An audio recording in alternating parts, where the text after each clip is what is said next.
Assalamualaikum warahmatullahi wabarakatuh. Waalaikumsalam warahmatullahi wabarakatuh. Gimana semua kabarnya? Alhamdulillah baik, Bu.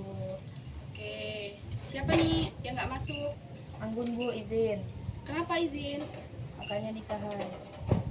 Ya ampun, emang kalau kakaknya nikahan dia harus hadir? Harus, Bu, Ya. berkeluarga. Oke. Selanjutnya kita berdoa dulu ya sebelum kita mulai pelajaran. Berdoa di dalam hati, mulai. Berdoa selesai. Baik. Di pelajaran akidah kali ini kita akan mempelajari tentang bagaimana cara kita meneladani sifat utama dari Imam Al-Ghazali dan juga Ibnu Sina. Ada yang tahu nggak sih siapa kedua tokoh ini? Ibnu Sina itu seorang filosofi. Ya betul, betul. Jadi Ibnu Sina ini juga beliau dijuluki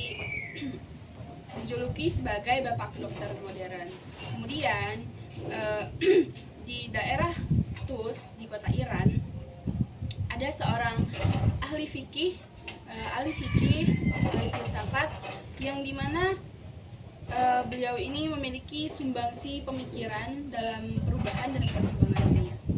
Oke, yang pertama kita akan membahas tentang biografi dan keteladanan dari siapa dulu nih, Ibnu Sina atau Al-Ghazali? Ibnu Sina dulu, Bu. Oke, Ibnu Sina dulu ya. Jadi singkatnya begini, Ibnu Sina ini adalah seorang filsuf, seorang ilmuwan dan juga seorang dokter. Ayo Sri, coba tadi seorang apa? Seorang Filsuf. filsuf, dokter, dan ilmuwan. Ya benar. Kita akan membahas tentang biografi dan juga keteladanan dari Ibnu Sina dulu.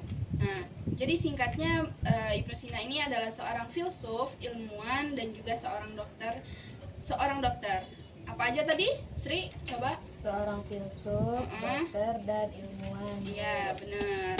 Nah, yang hingga saat ini dari pemikiran beliau ini masih digunakan oleh masyarakat sampai saat ini. Jadi nama asli dari Ibnu Sina ini adalah Ibnu Sina Al-Husain, Ibnu Abdullah, Ibnu Hasan, Ibnu Sina. Ada yang tahu nggak beliau ini lahirnya di mana? Belum, Bu. Belum tahu. Jadi beliau ini lahirnya di negara Bukhara, pastinya di kota Uzbekistan di Pakistan. Ya, benar, di Pakistan.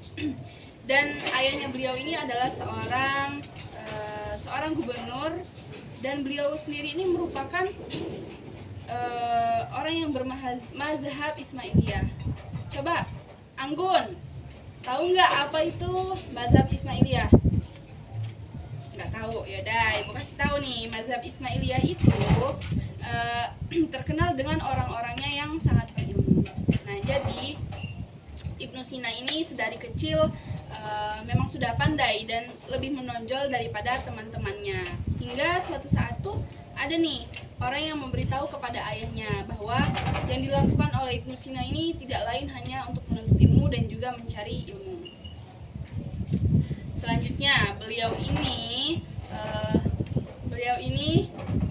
menulis banyak karya tulis, hingga ketika beliau di perjalanan, di rumah, bahkan ketika beliau di penjara pun beliau ini masih tetap menulis karya tulis. Di mana aja tadi coba beliau menulis? Di perjalanan, di rumah. Terus di penjara. Saking rajinnya beliau ya. Tapi tulisan beliau, jadi beliau pernah masuk penjara ya, Bu? ya benar, beliau ini pernah di penjara. Beliau walaupun di penjara, beliau ini tetap membuat karya tulis. Tapi karya tulis beliau ini ketika di penjara menulis tentang, banyaknya itu tentang renungan-renungan. Oke, yang selanjutnya kita akan membahas tentang Imam Al-Ghazali. Jadi Imam Al-Ghazali ini siapa sih? Ilmuwan, Bu. Ya, ilmuwan benar, sama seperti Ibnu Sina tadi. Jadi beliau ini adalah seseorang yang dijuluki Hujah al-Islam, dan beliau ini dikenal sebagai ahli filsafat dan juga tasawuf yang memiliki banyak karya. Dan dari pemikiran-pemikiran beliau ini memiliki pengaruh dan perubahan dunia. Oke, sama seperti Ibnu Sina tadi, kita akan membahas tentang biografi dan juga keteladanannya. Jadi Imam Al-Ghazali ini nama aslinya adalah Muhammad bin Ahmad Tusi dan lahir di kota Tusi pada tahun 450 Hijriah. Nah, ayahnya ini adalah seorang sufi yang sangat warok, yang di dalam doanya itu beliau meminta kepada Allah agar diberi seorang anak yang soleh dan juga pandai. Nah, akhirnya Allah ini mengabulkan nih doa dari ayahnya Al-Ghazali tadi, dan kemudian lahirlah Al-Ghazali sebagai ahli filsafat, ahli fikih, dan juga orang yang sama seperti ayahnya, seorang yang warok. Nah, pada awal pendidikan Imam Al-Ghazali ini beliau belajar di Tus, dan kemudian dilanjutkan ke Jurjan. Beliau ini mempelajari tentang ilmu hukum. Kemudian pada usia beliau yang ke-20 tahun, beliau ini mempelajari ilmu fikih di kota Nisabur. Nah, di samping beliau ini mempelajari ilmu fikih, beliau juga mempraktikkan ilmu tasawufnya. Nah, kemudian coba Sri tahu nggak berapa sih karya tulis dari Imam Al-Ghazali ini? Pernah baca nggak? Belum, Bu.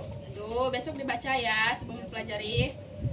Jadi ada beberapa pendapat yang mengatakan bahwa karya tulis dari Imam Al-Ghazali ini 72 karya tulis. Dan yang Ulumuddin itu, Bu? Nah, ya benar. Karya tulis dari Imam Al-Ghazali yang paling terkenal itu Ihya Ulumuddin. Kemudian selain Ihya Ulumuddin itu ada karya tulis tentang filsafat, tasawuf, logika dan lain sebagainya. Nah, udah panjang ya cerita kita tentang Ibnu Sina dan juga Al-Ghazali. Jadi apa sih pelajaran yang bisa kita ambil dari beliau kedua tokoh ini? Teladanannya ya, Bu ya? Iya, benar. Pertama, Kalau dari keteladanan Ibnu Sina itu yang pertama jenius dalam mempelajari ilmu, benar. terus gigih dan haus ilmu, Benar. terus dia ini orang yang taat beribadah kepada Allah Iya. dan kreatif, tidak mudah putus asa, tabah dan tekun.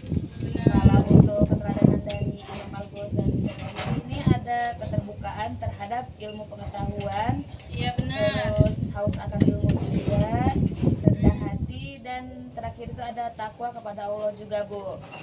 Oke, benar ya. Jadi satu poin yang kita perlu ambil dari keteladanan kedua tokoh ini adalah haus akan ilmu.